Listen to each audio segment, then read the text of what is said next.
You're listening to Unjiggered, a bartender podcast where we interview highly successful bartenders about their careers, lives, and the passion of bartending. We are Michele Mariotti, Alex Murphy, Rizal Alabado, and Adrian Bessa, best known as the management team behind MO Bar in Singapore. With this podcast, we want to peel back the mask and discover just how the greats became the greats. This week we have Mimi Schofield, who is a veteran of the industry and a key figure in opening our bar, the MO Bar, at Mandarin Oriental in Singapore. Enjoy.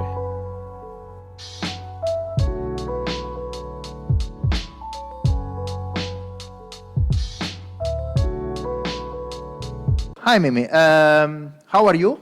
I'm good. Good. Ciao. How are you? How are you, Michaela? Nice to have you here. Thank you for having me. So, we'd like to ask you a couple of questions. You've been working with Proof for a while, Proof & Co. I have indeed, yeah. Over 3 years now. Fantastic. And you've been in charge of some amazing projects, some very, very well-known bars. So, Yeah. we'd like to start by asking you, what is it that you do now? Would you like to talk to us about your role? Sure. So I think before I start talking about my role, I think it's important to understand what Proof & Company is. So Proof & Co, we are based in Singapore. This is where we have our headquarters. Mainly we are a distribution company. We also are bar owners and operators. You may have heard about 28 Hong Kong Street and Junior. And also we do consultancy work. Now, we don't really like to use internally the word consultancy necessarily, as what we do is more in a way that it's a little bit more complex. We stay there for quite a while. We stay with projects for a really long time, even after we are quote unquote done, just to kind of help out to build a community. So some projects which we worked on are 28, so obviously 28 Hong Kong Street, then you have Manhattan Bar at the Regent's Hotel, then you have Atlas, Charles H. and Seoul. So these are just a few names to name. Now, what we usually do, we are one of the first companies to be hired for these kind of gigs, and we have a pretty detailed and extensive workshop kind of development, like how we come up with these projects. So even you said like I've been on these projects, or I've been leading them, we are all about the teamwork. Everything is about a teamwork. Everything is happening on the whiteboard during the whiteboard sessions. So two heads know more than one. So it's always about a teamwork. So we just sit down and start brainstorming, and then whatever ideas we have, and if we know how to rectify it properly, and then we know that it could be something, then we start elaborating on that more and go more and more into depth and put everything down on a paper, and then obviously presenting it to the client. So we are not just consulting, quote unquote again, on let's say just the beverages. We have a very intense 20-pillar plan. So we advise on music, for example, uniforms, food, price positioning, location, design and decor, layout, just to name few of the 20 pillars. So we always need to make sure that while we're writing these kind of documents, we have the structure and the backbone of the venue nailed down. So then we are not chefs, we are not designers, but let's say if we are consulting on Italian cocktail bar, classic. We're probably not gonna be serving burgers. So it always has, everything has to kind of make sense. So this is, in a nutshell, in maybe like 2 minutes, said what we do. Anyway, it's much more complex. Yeah, I guess so. No, but it's always like this with these things. But it's good Yeah. to get a little bit of an understanding of the structure of it. And what is your role about? What is it that you do? Like you mentioned, you lead specific projects and you work with a team. Maybe we can talk a bit more about what is it that leading means. Okay, so cool. One of my main aspects would be developing the industry, helping the industry within, so that's Singapore. So I take care of the Singaporean market. Then education, a lot of education, hosting masterclasses for trade, for off-trade, hosting cocktail sessions, helping on events, working on these projects, as I've mentioned, Atlas, Manhattan, and now Emo Bar. So if our clients need our help, we always go and we bartend, let's say. So it's a lot of jobs in one. So educator, bartender, barback, delivery man. As I've mentioned, we are a distribution company, so if deliveries need to be delivered, I'm your delivery guy. What's the most exciting part of this role that you have for you? Diversity. Every day is so different. As I've mentioned, I've been with the company for over 3 years, and every single day is different. I love that. There has been no point that I ever felt static. I think I would die if that would happen. But this leads me to the next point, because in the UK, that's where we met, you are a very well-established bartender, bar operator, very well trusted. Do you miss being attached to a specific project or venue a little bit, or is this something that doesn't fit within your DNA? I really like how you phrased it, because I do miss being attached to the venues, because they were part of me, I was part of a team as well. Exactly, yeah. So I very much miss these venues, because there were different parts of my life. I wouldn't change anything. I think every venue was so different, and every venue, I feel so grateful I was able to work there, and with such an amazing teams as well of young professionals.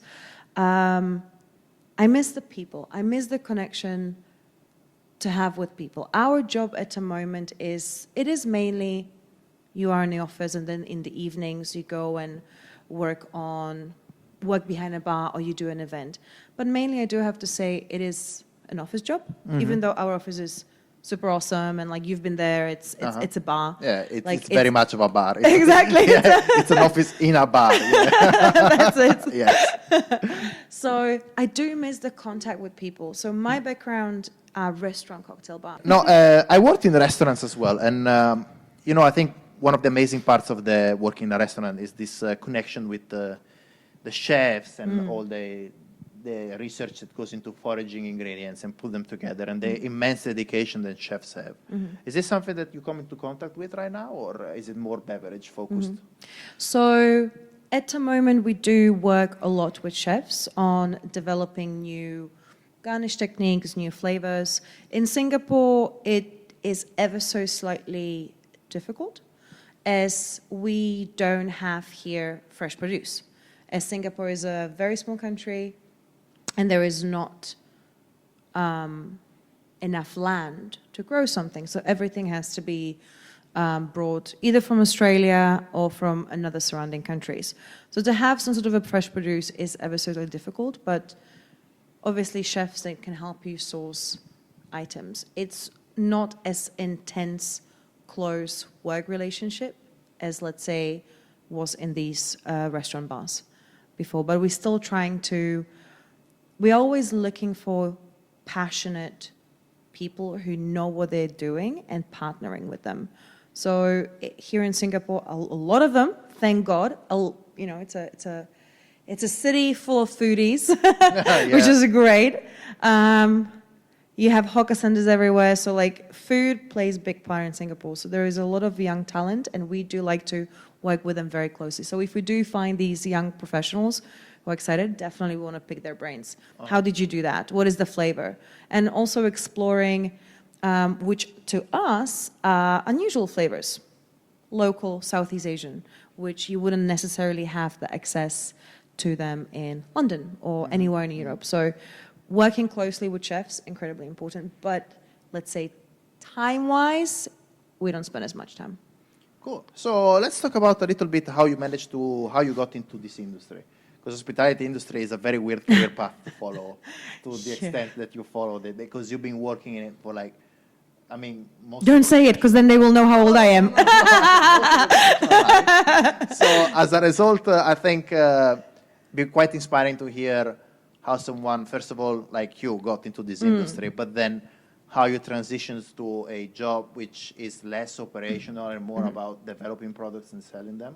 So why don't you tell us where are you from and how did you get into this industry? So I apologize for the Slonglish. So if something doesn't make grammatical sense, just deal with it, because I'm Slovakian. Cool.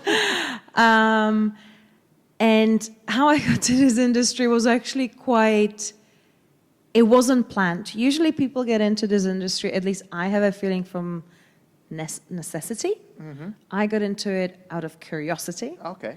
I was actually a makeup artist on a beginning and a hairstylist there you go. on my beginning of my career. I actually been quite well established in Slovakia on, let's say, over 10 years ago or so. I spoiled it. Now people know how old I am. But that's why you watch all this makeup tutorials. Oh my God, I love them. Telling Oh my about God, that, my husband is like, he hates it. He hates my makeup tutorials. I love them. It's my relaxation. It's still my hobby. It's still a huge part of my life. So makeup, hair was always what I really wanted to do. I always wanted to create something. Even before I got into makeup industry, I used to take sculpture classes and painting classes. I used to dance. Always some sort of a creative element for me was very necessary. I got accepted to university in the UK. After my high school. So I knew that I would need a little bit more cash. I do not come from wealthy family. We've been always very comfortable, but I wouldn't say that me moving from Slovakia to the UK would have been, financially very wise. But I did it anyway. So the only thing I knew, and I think as Eastern Europeans, we have a quite, solid work morale. I was like, I'm not going to be asking my mom. I'm making pretty great money with my hair and makeup stuff, but I needed more. I used to go to this venue called People's, and I loved it over there. I was a regular, I was a guest, and I befriended the bartenders, I befriended the waiters, and I befriended the managers. So one day I just came to my friend, manager, of the restaurant. I was like, dude, I've never worked in a venue. I have no experience. I love this place. I am leaving in like 3-4 months. Would you give me a gig? Would you try me? I was like, wow, I'll probably suck. I'll probably be like the worst waitress you've ever hired, but I would love to try it because I was very attracted to the whole ambience, to the whole atmosphere being in a venue. And again, it was a restaurant cocktail bar. And he did. He gave me a gig, and I started the next day. And he was actually very impressed when he was testing me from the food and drinks items. I was like, "How come you know this?" I was like, "I've been your regular for such a long time." Exactly. I was like, feeding me. I've been practicing a lot. I mean, I know how the dishes look like because I've ordered them all. I know how the drinks taste like because I probably had them all in one night. So that was actually the easy part. But then, the service and everything. But one bartender, he really took a pity on me because I was on the floor for about a month, and I loved it. I love being on the floor. But I was so interested in what was going on behind a bar, and he kind of took a pity on me. I was like, okay, come here you go. Start squeezing lime and lemon juice. I was so excited. He was probably so relieved. Really? Yeah, because I was behind the bar. That was a different perspective, looking at the whole venue. You are one step higher than the rest. It's like, okay, I can see everything. I loved it. Squeezing that lemon juice, that was probably the best squeezed lemon juice. I guess so, yeah. But yeah, I was very excited. Probably my friend was very happy that he didn't have to do it. Yeah. But that for me was it. Just 3 months in this venue called People. Sadly, now it's closed. And this not was because in of London. me. This was in Slovakia. Slovakia. This was still in Slovakia. Okay, this was Yeah. you were saving before moving over. Exactly. Okay, cool. So with this gig, I was saving, and it was amazing. Okay. It literally, I got so hooked that then kind of makeup drifted away and became just a hobby now, and hospitality became my life's work. So then you moved to London, studied university. Were you working somewhere during the university? I wasn't. That was very hard. So I was living in Southampton. Okay. It's pretty much a student city. So if you don't get there early, all the part-time gigs will be out. So I got there about a week before the school started, and that was considered late at the time. Okay. So for about a year, I didn't have a job. I was just a student, which was awful, absolutely horrible. No money. No, exactly, no money. Boiled noodles in a kettle. Big time. Oh my God. There, living on pot of noodles. Cup of noodles. Yeah, those bad boys, yeah. So Zero delicious. preservative. So delicious. Jesus. Yeah, and then I didn't finish my studies as I wasn't really stimulated by the course. It was interesting, but it wasn't really what I wanted to do. What was it? It was business management and international marketing. So sounds super interesting, but it was not, at least to me. So I decided to leave the university, and then I moved to London from Southampton. Okay. And I lied my way into a venue. As we all do. Yeah, of course. Big time. But do you know what, man? It is super fake. Oh my God, but listen to this. This was so embarrassing. So obviously I lied on a CV that I've worked at all of these venues in Slovakia, you know, like in this amazing bar and that amazing bar. So I go to the interview and I give it my all. And then afterwards, the general manager goes in full Slovak. So my name is Thomas, and I am from Slovakia as well. My face dropped thinking, oh my God, he knows these venues. Maybe he knows these bartenders, which I lied on a CV and created this homage. And it's just none of it is true. I have like 3 months of work experience. And yeah, he gave me a chance. I stayed, this venue was called Ruby and Sequoia in Notting Hill. Stayed there for about a year and a half, became a head bartender after about 6 months or so. Okay.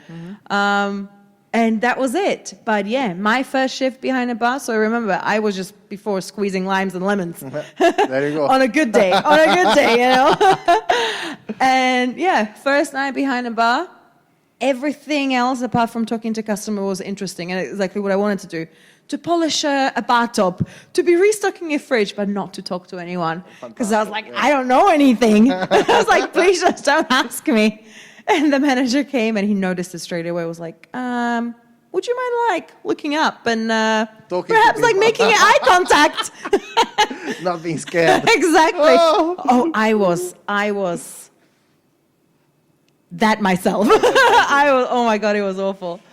But yeah, then it just became easier with a lot of study and practicing. No? Yeah. So how many years have you spent in London? Almost 10. Almost 10. Almost like 10 me. years. I spent 9 years there. And so which one would you think, I'm sure like, you know, we all know London, the pace is very fast and like you end up hopping places quite a bit. Which one would you think it's like, give me the top 3 most defining working experiences that you had in the UK? Every single venue gave me something else. Every single venue taught me something else because honestly I started from zero and as I mentioned lied myself in. So every venue was a different learning curve. Ruby and Sequoia, the very first one, would be in the top 3 because it gave me, I used to be chronically shy. I would not talk to people. The first time I actually went to a restaurant was like a proper restaurant. I was about 17 years old. I hated eating in front of people and I would not talk to people. Okay. Yeah, I would, that industry to me, or it would be so far away from who I was. But I really wanted it. I really wanted to be a host. But when I was at that age, I didn't know how to, as I was so shy.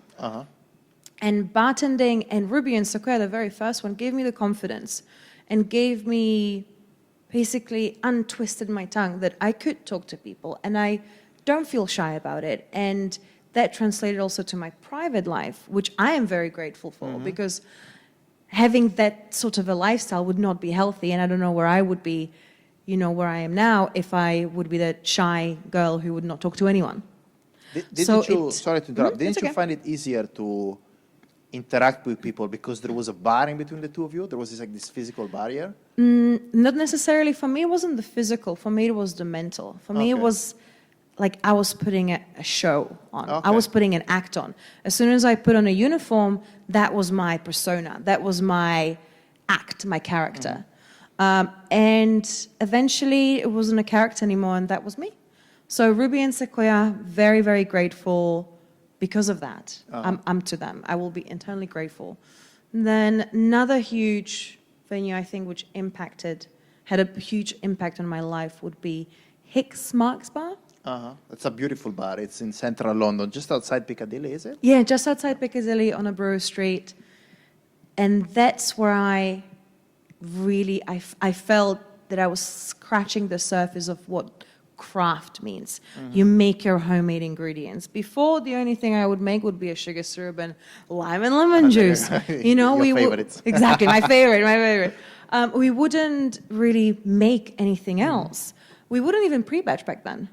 And then I got to Hicks. What year was this, if I may ask? This was 2009. 2009. So you work with Ladislav, haven't you? Yeah, so we okay. just swapped. Ladislav hired me. Oh, there you But go. that's where we met. Ah, We there you met, go. yeah, because I wanted to learn. I wanted to observe other bartenders while I was at Ruby's. So I used to go around London, and I used to go to different venues and sit down and observe and have one drink and sip it for 5 hours because I couldn't afford two. Classic. Classic. Classic London life. Yes, and I would just sit and observe older bartenders. No disrespect, lad. Not saying that you're old. wiser bartenders, you know, and just look at their technique, look at how they were dealing with guests, how they were mixing and what they were doing, what not they were doing. And one of these guys was Lad, and we became friends, and then I needed another job, and I asked him, well, would you hire me? And he did, and again, gave me a chance. And I had no idea about that side of the bartending world at all, and we started making shrubs and fermenting and cooking and batching and boiling, and something so on the opposite of spectrum from what I knew, so mind-blowing and eye-opening. And this is where the connection between, where I saw it, the connection between chefs and bartenders kind of formed, and that was extremely appealing to me. As a restaurant bar, Hicks was one of the pioneering bars, I remember. At this time, Absolutely. it was absolutely at the forefront of the scene in London. How long have you been there for? I've been there for about, do you know, I can't remember, a year maybe? A little over a year. The bar was phenomenal, but it was a little bit exhausting. It's the The downstairs pace, bar. it was the downstairs bar. I'll be very real with you, the hours were excruciating, and we all know. Yeah, we all know. I mean, like you from Savoy, I mean, you guys worked pretty ridiculous hours. That was, you know, closing at 2 or 3, like getting home and then being there at 9 a.m. That was a little bit exhausting, but no regrets at all. Like I would do it all over again. Absolutely. But I think probably the amount of hours and like the sort of unsociable hours we work in our industry probably are one of the biggest challenges that newcomers find when they come into this industry, because the amount of work we need to put into it. But I think another challenge, probably coming from your side, would have been like, I don't know if you feel like it, but the amount of like the balance in between male and female employees probably nowadays could be seen as one of the potential challenges for new female colleagues. Is this something that troubled you or gave you any issue during your career, or? Do you know really? what? You It feel or- didn't give me any troubles. I didn't feel it because I never gave it a chance to even become a question. If a delivery came, you know, I was the first one to grab 3 boxes and like carry it up and down the stairs or wherever the stock room was. I never wanted it to become an issue. Perhaps I was naive about it, and I didn't even seek it, I didn't even think about it at all, as when it came to work, that was work. If something has to be done, you know, the task is not if it's male or female, the task just has to be done. And it doesn't matter who's doing it, it just has to be done. So if it's carrying heavy boxes, if it's fixing an ice machine, if it's fixing a dishwasher, I was like, okay, well, now I'm gonna be a plumber. Now I'm gonna be an electrician, and pray for the best I'm not gonna get electrocuted, you know, and We live in a world of technology. You take your phone, you Google it. All right, now I can fix this ice machine. So it was always whatever had to be done, it has been done. So I never really felt it. I started feeling it a little bit more when I moved more to the managerial role. Not being that I felt as a woman in management role, not at all. That's not what I'm trying to say. It's I just started to see a little bit of a. I just started to feel that the industry was male dominated. Before it never really occurred in my mind. Oh, I wasn't paying much attention to it, but afterwards I was like, damn, it's like there is not many girls in this industry. Why? Why is that so? Is it because the job is hard? It is hard, yeah, absolutely. That's the fact. But it's so rewarding. So I always wondered, why is it so male orientated? And as a woman, I don't know how to answer that because I love what I do. I would do it all over again. I wish that more girls would join this an amazing community because it is awesome. So don't be shy, you know, I've been once. Just apply and go for it. One of the things that I noticed from my side is that it occasionally is quite difficult to see women in our industry and performing, like being taken seriously to a certain extent. Like I've seen throughout my career sometimes that a female representative would work on the floor, and if it was bar, has to be a man because of all the things that you mentioned before, heavy lifting, this and that. But do you think there is anything that could be done to get it a bit more on an even playing field? Or you see, perhaps reason why I really didn't pay much attention to it, because every venue I worked, we didn't really have floor staff, bar staff. We just had staff. And everyone had to be a bartender and everyone had to be a floor team member. So always the rota has been done. So you are 3 nights behind a bar or 4 nights and you're doing 2 on a floor. Obviously, bartender hires would have predominant hours behind the bar, but still would be doing floor shifts. So we always mingled and shuffled around and did cross-training. So that was always the case in every venue I worked, which I am very grateful for, because it is a big eye-opener. It's very different, floor bar, but working together and knowing exactly what's happening on each side, I think that's very important. I think not to be having these, how to put it, not to be having these prejudices about male-female, just mingle, just doesn't matter what gender you are, just do the job the best you can, and who cares if you're a male or female? Agreed, totally agree. So we talked about 3 venues that characterized, that defined you. We talked about 2. What's the third? The third, that would be very hard. I think Bamboo. Bamboo, that was again, a restaurant, a beautiful 5-story listed building next to Tottenham Square with a little bar called the Red Bar. It holds a very dear place in my heart as, again, I've learned something very different over there. That venue at the time was curating and holding the largest Japanese whiskey collection in Europe, I believe. It was at the time. Yeah. And that's where we met. That's the first time I had a conversation with you, I think. Really? Yeah, I think it was in Bamboo. But I remember you from Savoy, because like I've been going there since. Yeah, I think we've beginning. seen each other around in industry events, but I think the first time where I had an active conversation with you was in Bamboo Red Bar. Ah, okay. There you go. So because of that, Exactly. because of that, Yeah, I knew it. I knew it was there. I just didn't want to be so obvious. That's all my questions were leading to that point. Come on, she's gonna say, excuse me. Dear listeners, thank you very much. That's it. Ciao. Yeah, so holding such a stock, you need to really start focusing on one category. It's not just focusing, but you need to be focusing on everything else. But predominantly, it's You need to geek out on something, on a category. You need to create your whole concept around that and be nurturing it and expanding it and evolving it. And it was so different. Again, something which I've never done.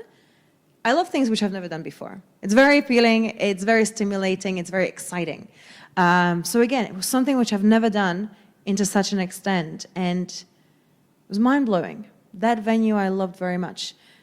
If you would like to visit the collection, you may do that. You may do so at Sexy Fish in London. Go and say hi to the bottles. I did. So, quick question in regards to that, because it was an amazing venue and the team was fantastic, but it sadly closed down. I remember that. And it was one of those places that, because you had these industry nights there, I remember. Clandestine. Yeah, yeah, Clandestine, which was this series of events that you had. Was it like a Monday, once a month? It was once a month, once every 2 months, and just come in and you just have a great time. So, and you had some pretty big names there, because I remember Eric was like one of the opening guys there. Eric, Stanislav Vaderna, Stanley. Yeah, pretty big names. I think Zdenek was there as well, Kastanek. So quite a few big names. We also hosted Yamazaki and Hibiki. So it was big events, huh? Yeah, Master Distillers. So it was a lot. And there was a moment where you were in the top 10 at Tales of the Cocktails, if I'm not mistaken. 2 years in a row. 2 years in a row, yeah. 2014 and 15. We were very honored to make it to top 10 Spirited Awards, the best international restaurant bar. So that was incredibly rewarding. It was amazing. Great achievement. And Teamwork.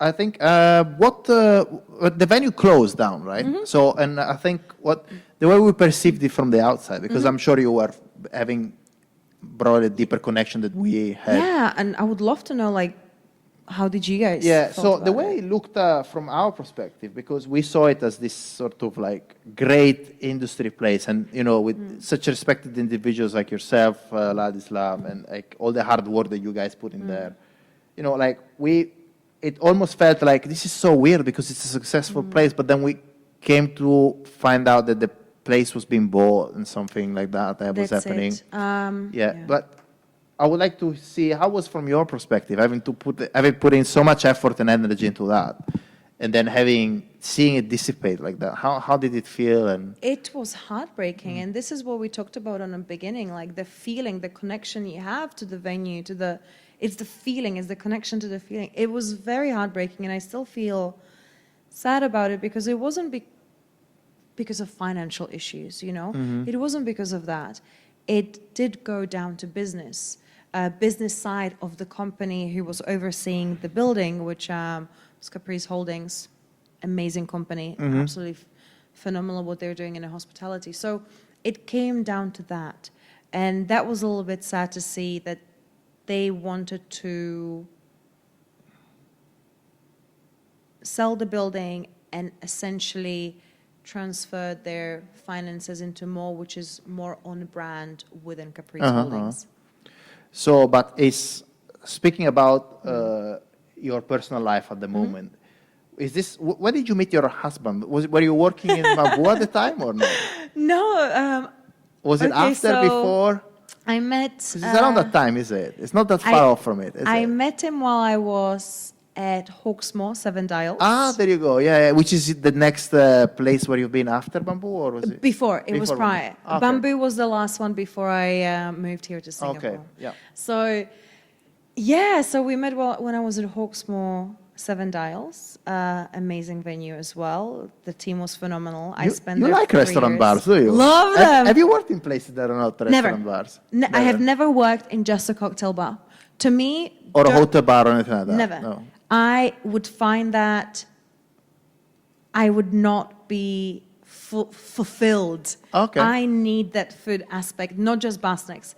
Bar snacks would not satisfy me. I need to talk about food as well. I need to talk about wine as well. So you don't feel like you miss that aspect from your career? Absolutely not. Not at all.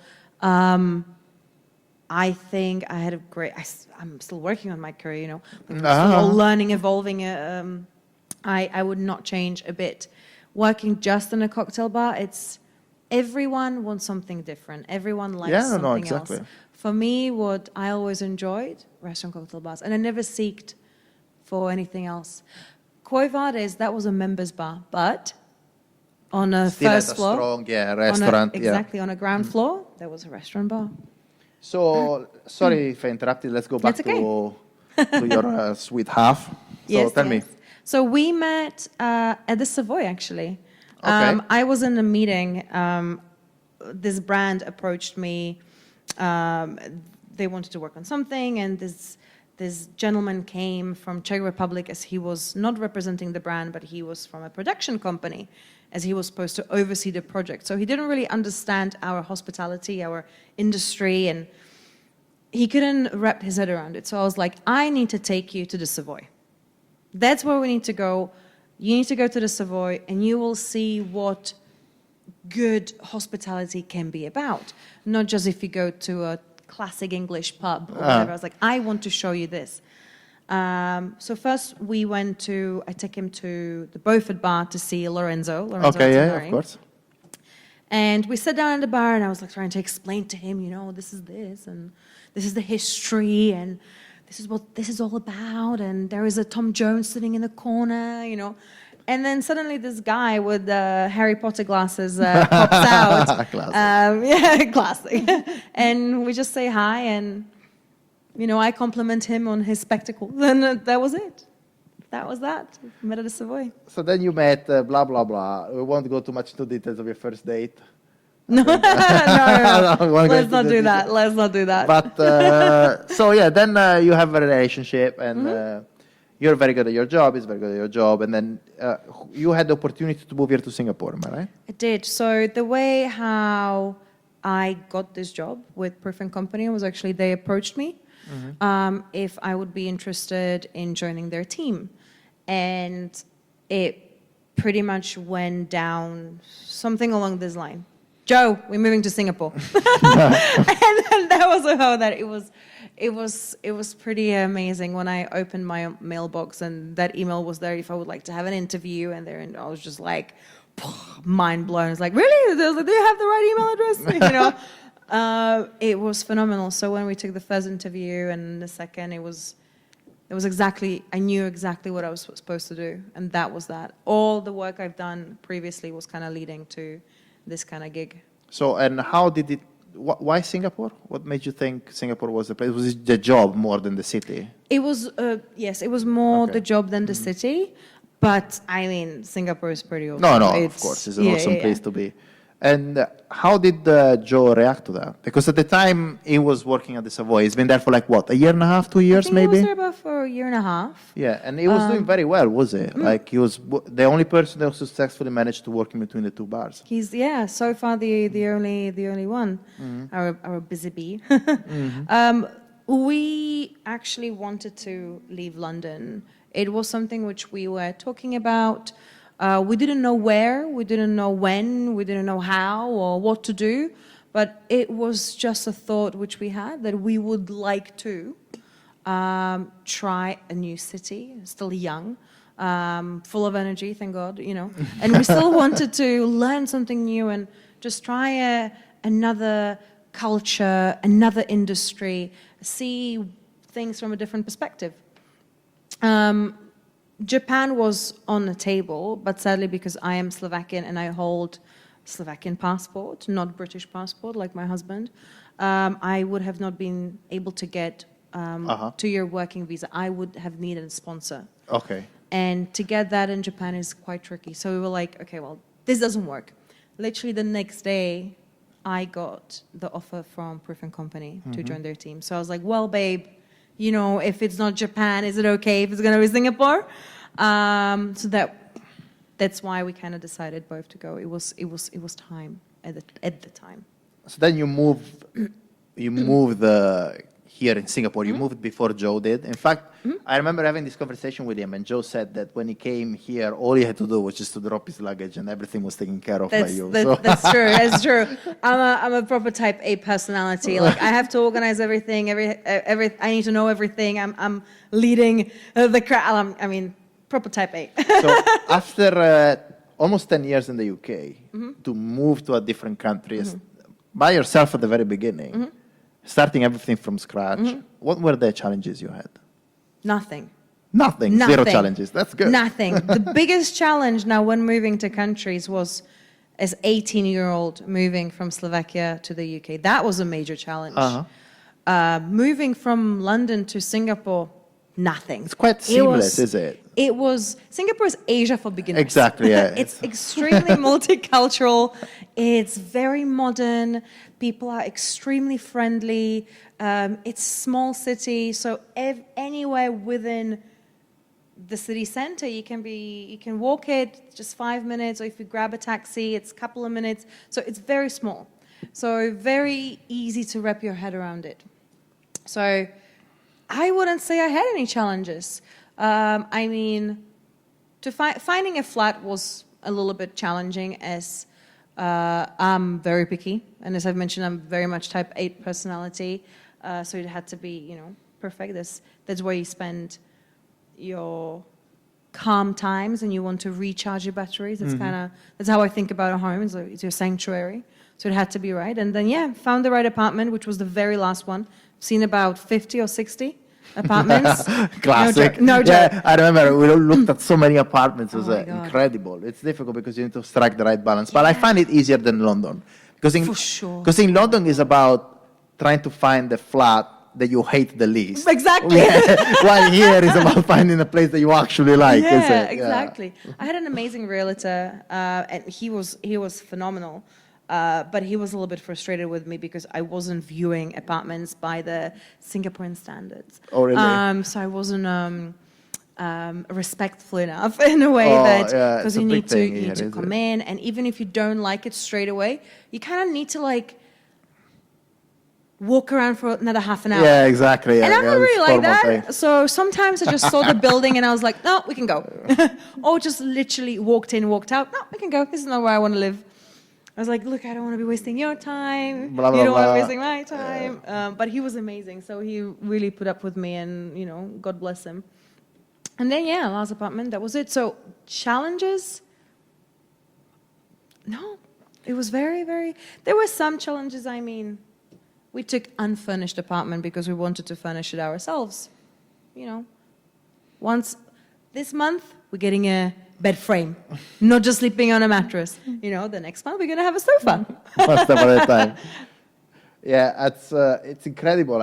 I agree with you. I think building a flat from scratch is actually quite exciting thing. Yeah. Especially because you go from having nothing and literally when I moved somewhere, I didn't even have linen the first time. Not here in Singapore, my first flat in London. And this sense of building it, it's actually quite rewarding. Did you find it challenging moving from London here? Not really. I think there are a few minor cultural differences in the terms, especially for larger companies. The level of control is different from the one that you have in Europe. So from a work perspective, slightly, but from a life perspective, not that much. I think, as you said, it's literally Asia for beginners. Yeah. So, even from work perspective, everything, the transition was, was very easy, it was very smooth. The team was incredibly welcoming, great training, great induction month or so. So everything was made very easy. So I would love to say, I had these kind of struggles. But not really. No, that's good. That would be a lie, no. So, talking about your time here in Singapore, you worked, you mentioned before, on some amazing projects and things like that. I remember when you put me in contact with Philip Bishop for the first time when I was here. I found it very helpful to have this sort of conversation with someone who's a veteran of the market like Philip is. Philip is used to be the bar manager of Manhattan Bar.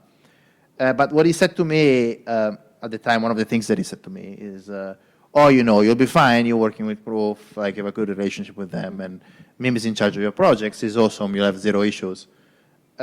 Just to reiterate on that, what kind of relationship do you have with the places that you opened Like, say that you worked on like your projects like your Manhattans and your Atlases and all that? So we still, even as I've mentioned in the beginning, quote unquote, we are done with the project.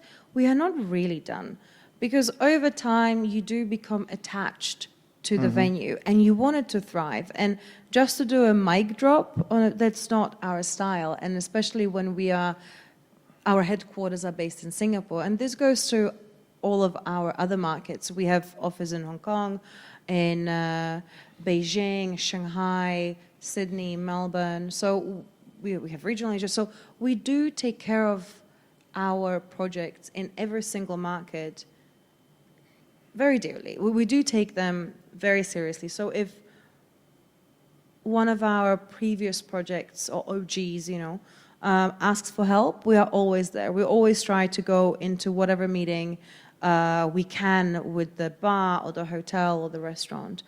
So it's a really, that's why we don't really like to use the word consultant, because usually when the job is done, it's done. But Manhattan has been open for how long now? 5 years, 6 years? Is it that long? Yeah, about 5 years now. So the job, again, quote unquote, has been done like 4 years ago, and we're still there. Like a few months back, I did a shift. Manhattan guys, Philip called us. He's like, look, we are all traveling. There are a couple of people sick. We need someone to do a Saturday shift. I can do it. Okay, just tell me what time and where, and I'll be there. That's very cool, huh? Yeah, so we do have these kind of relationships and always try to help. We always try to elevate the industry in whatever market we are. Even if we are not there, it's all about community. It's all about teamship. We are all in this boat together. It's not who's against who. It's we all work together and we want to help. I want to underline that. We always want to help. It's whatever you need, we are there. I think that's also which we really take our pride in, like with distribution, for example. We don't have a cutoff time and we don't really have minimum orders. You want that one bottle of Angostura bitters? You get that one bottle of Angostura bitters, And we do all our best to get it to you on time. If you go like, dude, like, I just dropped all my Angostura bitters and, it's Friday night. We will make sure that it will be delivered to you on the day. So it's all about the community. So you mentioned to me once that you and Joe do not talk about work when you guys are off. But my question to you is, basically, if you look at it, I don't know if you have ever seen it from this perspective, but maybe from the outside, it's very obvious that between you and Joe, you probably are the one couple in the world who has worked on more award-winning bar projects ever. And that's a fact, I think there are other couples that are well known, like Simone, for instance, and his working partners, but they have worked on a lot of bars, but award-winning like the Artesian was, it's literally like only that. And and if you look at yourself and Joe, like you had all sorts of recognitions and awards, and like it's incredible. Like now you made me blush. I don't think about that. No, it's crazy, no? And I find it incredible that the two of you never speak about work. There must be instances in between the two of you where you end up talking about work. We talk about how our day was. Okay. I did this, I did that. This was a little bit challenging, but we never talk about just work. And we don't talk about work. Like we never go into detail that what exactly in detail I am dealing with. It also would be a breach of confidentiality. Of course, of course. Even though he's my husband, I am simply not going to do that. And also he's not going to do that. And I don't even want to know, But we do talk about more like, this was really hard today, I had 3 or 4 meetings, which were 2 hours long each, and, it was a little bit difficult, whatever. We talk about it in that sense. But we never go to each other and then break down and analyze everything. Because for us, the first thing, we're a couple, and we love to talk about everything else. And we want to be able to hold a conversation, not just about work. Because work is not everything. I don't want to be defined just by my work. Of course. Like Joe is so much more than to just bartender or bartender of the year, and he's a very smart man and incredibly inspirational, and I'm so proud, to call him my husband. And I like to think I am much more just to be associated, just to be a bartender. Yeah, defined by that. Yeah. So I think for that reason we don't really talk much about work. So a couple of quick questions about the two of you, because he's got a strong restaurant bar background as well. You have a much stronger background when it comes to restaurants and bars when combined together. But my point is, when the two of you go out and we see a lot of different bars, do you have the same standards of what it's a good bar or what's the best bar in that sense? Because we live nowadays in our industry has evolved into a lot of it goes down to putting things into a list, from this is the best and this is the second best and this is the fifth best and this is the 44th best.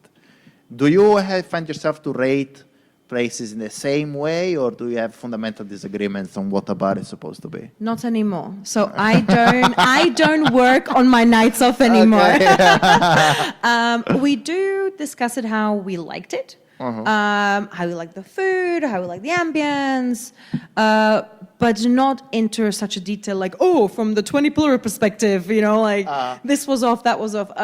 We don't really do that. At least I used to. But I've learned not to anymore, because I want to have a night off and I just want to enjoy myself and I just want to have a great time. So I never try to be working. Obviously a thought or two do pop into your head, that would be not realistic, but I always try to not to be judging. It's an analyzing and deconstructing. And it's and this could be this. He's the same. We just want to go in and enjoy a good time. So we don't really overthink that. But then perhaps the next day when we sleep on it, we do. Classic.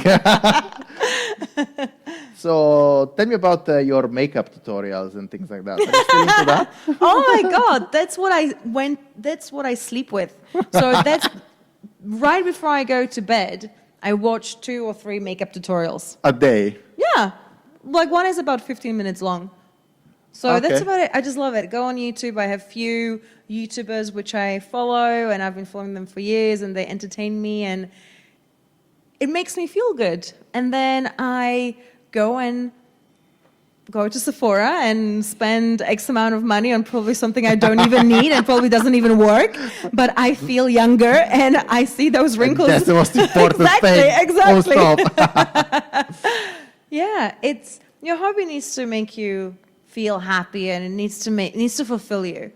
Makeup that's that for me. I remember once I was having this conversation with Zdenek, and he said to me that it's important that you find this one thing that completely unplugs you from work. Yeah. Right? I think nowadays we work in a society, he was mentioning as well, that it requires you to be plugged in 24/7 because it's so easy just to lift up your phone and send an email to someone. And, to have this one thing that when you do it, it just completely unplugs you from the world and resets your brain is very, very important. I can't agree more. I have few hobbies like this. Just to, keep me stimulated and just to keep me sane. We do live in this world of technology and social media, and I am trying to not to use my phone a lot. If I know that I'm going to a restaurant, I don't take it out. I leave it in my bag. If I am going to a meeting, I don't want to be looking at that phone. So whatever little opportunity I have, I am trying to be good in this sense. And then with these hobbies, I think it's so important not to forget that work is very important and it's very rewarding and it's makes you feel great. But also, how do you recharge? How do you switch off? Because there are some days when you don't have time for your hobbies, and I don't know how you, but I always find myself, I never can fall asleep because I keep thinking all the time, constantly. So, and that's not good. I don't want that, to fall asleep to a good book, to fall asleep to a a good book. Like that's something which I enjoy. Then my silly makeup tutorials or going to the gym. These are like kind of my three main things. I need to go to the gym, I need to watch my makeup, and I need to have a good book on a nightstand. What really helps me is that I have something that helps me to unwind during the night, but I have something that really helps me waking up. And I think Okay. I've got this routine where, because I work mostly evenings, so usually I wake up, I take my time for breakfast and everything, and then I have a set number of American talk show comedians that I Okay. like, my Stephen Colbert and all that, Yeah, and like, yeah, yeah. and that really puts me in the mood. You know, it's I know it sounds super bad, but it's my way of digesting the news, because I read a lot of news before going to bed, and then when I wake up, it spins it to a very fun way, Yeah. and that sort of like helps me, Absolutely. you know, unwind. Netflix, love Netflix. Oh, Netflix, yeah? Yeah, watching movies or something, you know, some TV series, always there is something. I take pride in knowing also how to relax. I think it's a very It's- important skill. I think having that makes you so much more productive, does it? Absolutely. It's yeah, we are all busy, you know. I'm so sick and tired of hearing like when you meet someone and go, "So, how are you?" "Oh, so busy, so busy." Yeah, we all are, but how are you? Like what's new? Talk to me. Like I want to know. I'm actually genuinely asking, and I believe you are busy.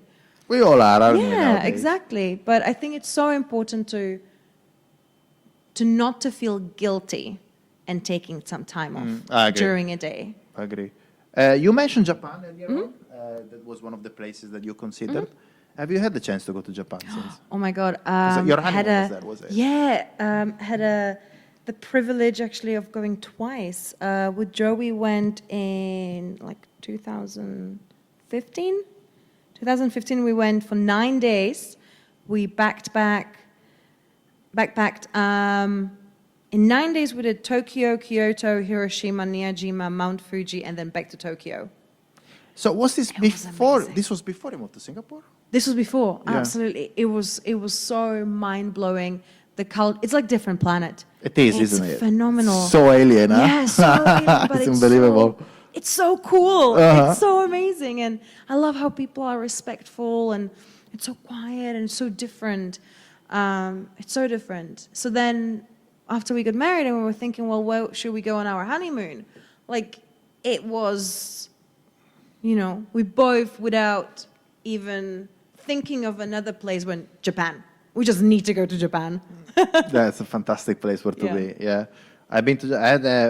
I was lucky enough to go to Japan as well, and you know what I really liked about it, as you said, is that it's so alien, but so welcoming at the same time, because I find it an extremely accessible experience. You know. It was. I would go to Japan any day, anytime. It's anywhere you go. The food is amazing. The hospitality is fantastic. Unbelievable, The isn't it? venue looks Yeah. nice. It's just a different world. So is traveling a big thing for you? Huge.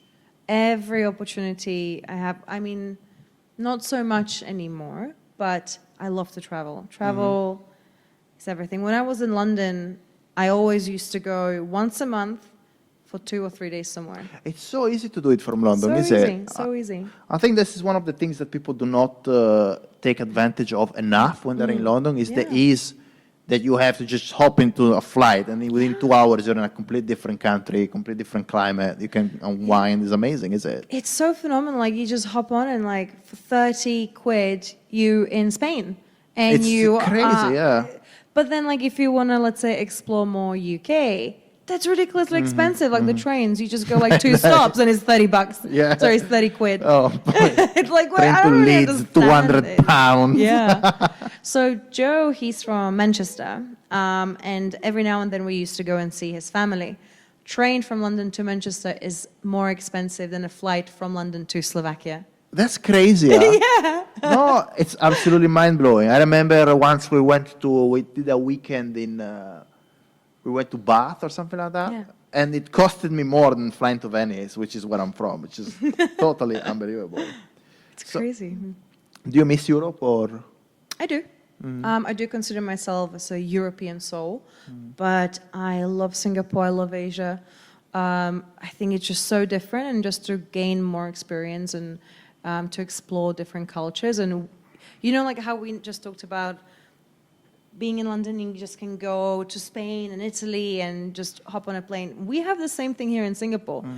2 hours away from Bali, 45 minutes away from Phuket. So what feels in Europe so far, it's so close over here. It's Absolutely. like such a distant thought of going to Phuket, But over here, it's like, just 50 spend bucks. a weekend, yeah. Exactly. Like, let's just go to the Phuket, Let's just go to Bali for the weekend. It's so different. I love that. Again, the traveling part it's very important to recharge in any way possible. One of the things that made me, one of the things that I found very, very interesting of moving here was the fact that I'm 100% Italian and I'm very proud of where I'm from. But when I moved here, I felt almost like that being European prevailed in a way. Like I feel like almost like being European is sort of a nationality kind of thing, because you see so many similarities in between how we are in Europe, and then you come here and there's this direct contrast with how Asia is in terms of from a cultural perspective, how alien it is, no? Do you feel the same a bit, or? I think we kind of put these kind of thoughts into our head, and also what we see, in news. For example, I had a completely different image in my head what China is. That's very true, absolutely. I love China.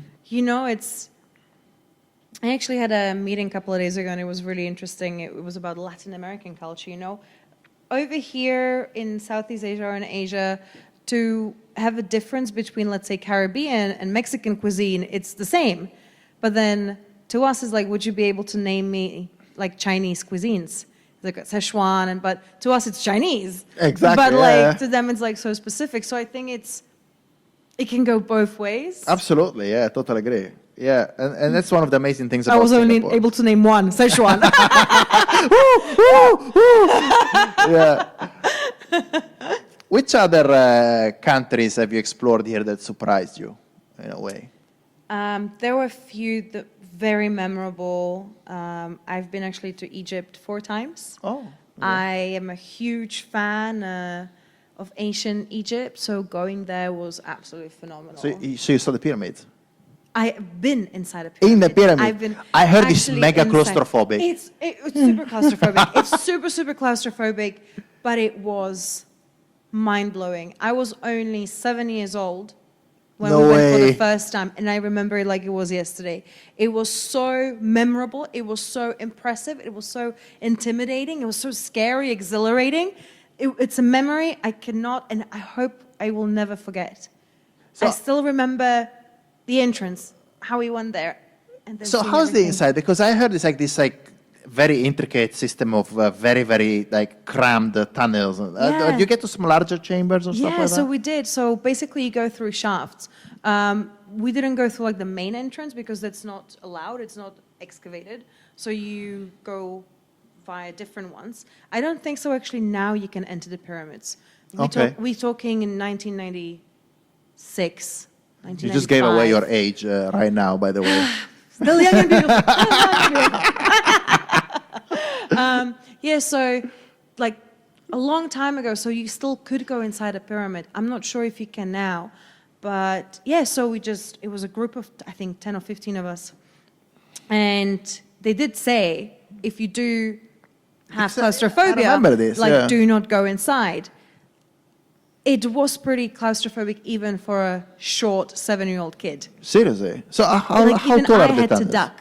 So basically, if you were standing, you would need to bend your back completely. Okay. And even squat a little bit. So you would almost, you wouldn't crawl. I mean, let's say in meters, in height, the tunnel would be 150? No, shorter. So I'm 167. And now, it would maybe 120. So 1 meter 20. And then by width, it would be maybe 120 as well, 130. Super tiny. Okay. So then you make your way, super claustrophobic. And then these chambers open. We went to one chamber, and it's 10 meters tall. Oh, no way, that big? It's huge. And then you are just standing there and feeling so insignificant. Did they leave some of the artifacts inside, or when you get in there, they're pretty empty? It's empty. Oh, it's empty. It's But empty. you still have the hieroglyphs and all that? Yes, you still see that. It's a little bit faded, but in some So chambers... it's 4,000 years old. But So.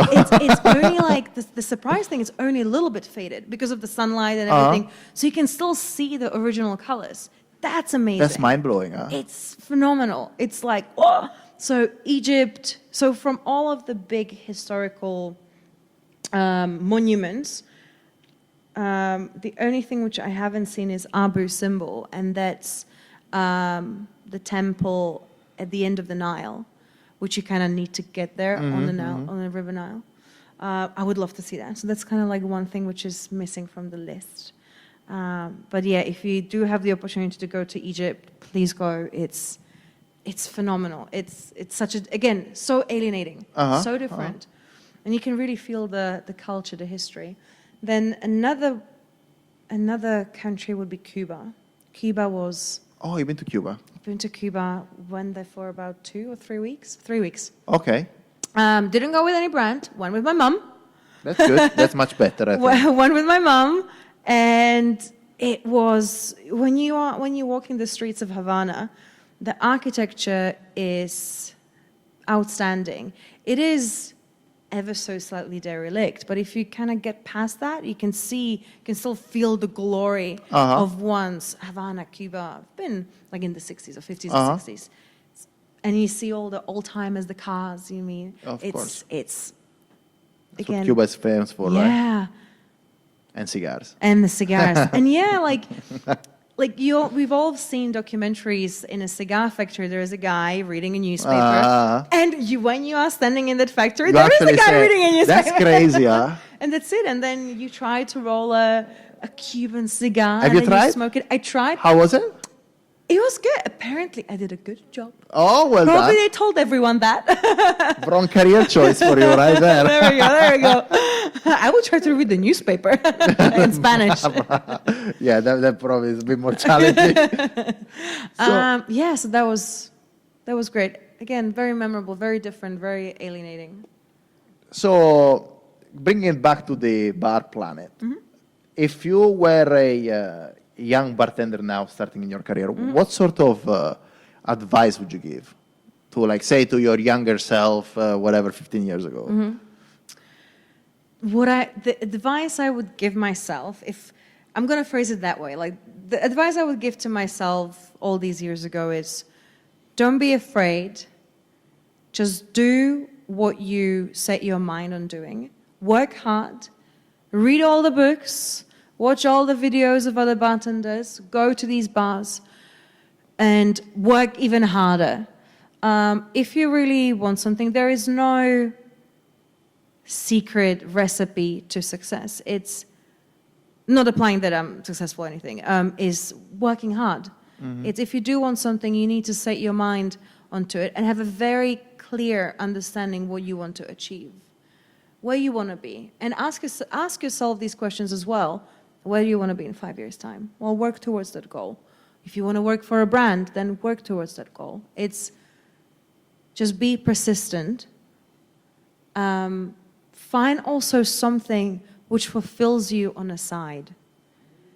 Like we've talked about the hobbies.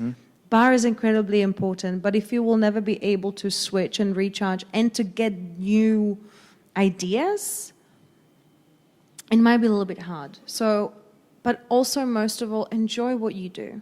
Enjoy your love, enjoy your work. Working in a hospitality is providing a service for someone else. So like if you are not having a great time, probably your customer's not going to have a good time. Totally agree. So it's all up to you, you know. Put on that uniform, have that to be your character, and deliver every night the best possible performance. Doesn't have to be the loudest, the happiest, the craziest, but always present yourself in the best possible way that your guest, whoever's sitting in front of you, will be leaving mind blown. Totally agree. Yeah. So when I started my career, I'm sure it was pretty much the same for you. one of the main challenges I had at the time was the lack of information sources, because we didn't have. I mean, I don't know about you, but like coming from Italy, we had few bartending schools, but they didn't necessarily work, or some of the material they had was outdated. But nowadays, with internet and like how easy it is to share information, there is so much more out there, Yeah. And I think like this is probably one of the challenges that we managed to like solve within our industry. What do you think is the current challenges that younger generations have, or that you see things that we can do better in the industry together? I think I would like to see the younger generation, and I'm talking like really when someone is starting, like just pick up a book, read, learn about it. It's important to learn to walk before you start running. It's learn about who Jerry Thomas is and look at the recipes and try to analyze them. It's like, is it going to work today or is it not going to work today, and why? Try to think about it. Try to also challenge yourself as well. Don't be just waiting for someone else to be coming back at you with questions. Always try to be asking yourself questions as well. I think the challenge is exactly as you said, we didn't really have on the beginning, Google and stuff. Like, yeah, you would have laptop, but you wouldn't necessarily have an iPhone. I don't know. When I started, I still had a flip phone, which barely took any photos. I had a Samsung thingy, and I remember I looked at some of the pictures I took like a while ago, and they look like, what the hell is this, man? You can't even tell who's on the photo. Yeah, it's like 6 pixels. What's this horrible thing? Exactly. Yeah, it's awful stuff. Jesus. So like we didn't have such a fast access. It's like if I really wanted to learn something or like get this information, I had to wait after the shift or before I went, I agree. because I had my laptop and I could use that. When I had an idea during, well, it was a piece of paper and a pen, and if I didn't know something, I had to turn around to my colleague and go, well, can you please tell me actually how to make a Negroni? Because I have no idea what's inside. That's when you have all these metropolitan legends that happen, right? Because nobody knows the answer for something, and then you just come up with it. Exactly. So, I'm going to go to the back area. So like now with all of this technology and fast access to information, also the expectations are higher. Because you have all this, use it to your favor. So in terms of, we talked about past, in terms of future, where do you see, like, in terms of trends and things like this, where do you see this industry going, like, say, within a few years ago? Because I think, like, some of the big bars, like, I think Dandelion was one of the first ones that actually started to see it as foraging being one of the big trends, and like, they were sort of pioneering that, like, other bars, like, Scout and places like Operation Daggert, they focused on that quite a lot. Where do you think is the industry going right now? Very good question. Yeah. To be honest with you, industry is always evolving. It's always morphing into something new. What the next big trend might be, I'm not really sure. God knows. Maybe, you're going to make the biggest trend. Who knows, At this very moment, we see a lot of home fermentation, a lot of kombuchas and tapaches and all of this. So we are going even further when making ingredients or homemade ingredients and rotovapes and sonic wave machines, and we are combining the culinary with the bar even more so like before, literally using the tools. Where this will lead to, I think I'm not sure what the next, I don't have the answer. I don't know, like what the next big thing is going to be. No idea. Maybe we'll go back to classics. Maybe we'll go to complete minimalism, just one leaf on a rim of a glass, moving away from the crazy garnishes and amazing glassware and vessels. Or maybe it's going to be just about the homemade vessels. Let's say you want to have a drink around Italy. You're going to go into Italy and source some sort of a porcelain. So it can go either way. But what good thing is, people are being extremely creative and they're doing a lot of research when it comes to flavors and ingredients and techniques. And that is just giving expansion to other possibilities.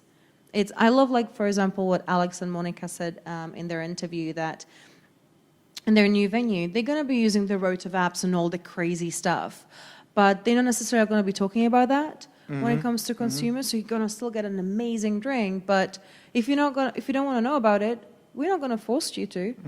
No, so the thought process, how to make an amazing drink is there, and how to utilize whatever tools we have. I think that's brilliant to see. So that's what's currently happening. Where it's going to go, I don't know, but I'm really curious to see. I really want to know. Me too. Can't wait to see. Right? So, last question for today, which we ask everybody. So, Yes, Italy is my favorite country. Yeah! No, if you are about to be executed, what would be your last drink? If executed? Yeah, death row. Okay, what would be my execution? Is it a chair? Electric chair. Electric chair. Okay. Last drink. The drink would be a glass with poison, which I would die ASAP. I don't fancy electric chair. Okay, let's not do electric chair. Like, you're about to die of the swiftest, most painless. Okay, the injection. Okay, injection. Okay. Yeah, okay, cool. Like, if electric chair, I want to drink a poison. Last drink. Okay, first thing which popped into my mind, champagne. Glass of champagne? Bottle. Case. Like, case actually, of champagne. it's funny because, like, one of my colleagues asked me this question the other day, and I was saying, like, oh, you know what? It probably have some fizz. And It's just, champagne for every occasion. You celebrate, you have anniversaries, birthdays, or just for no whatever reason, or just being executed, Just, it fits every occasion. Cool. Me, it was a pleasure talking to you. Thank you so much. Thank you so much. This was so much fun. Thanks. We hope you enjoyed our interview with Mimi Schofield. You can find more content from us on YouTube and Instagram, where we post our #Classic Tuesday videos, where every Tuesday we show you how to make classic cocktails in less than 1 minute. We are Unjiggered Media on Instagram, and you can follow our personal accounts at mmariotti89 for Michele, Alex J. Murphy for myself, Roselle23 for Roselle, and Adrian Bessa for Adrian. Thank you for listening.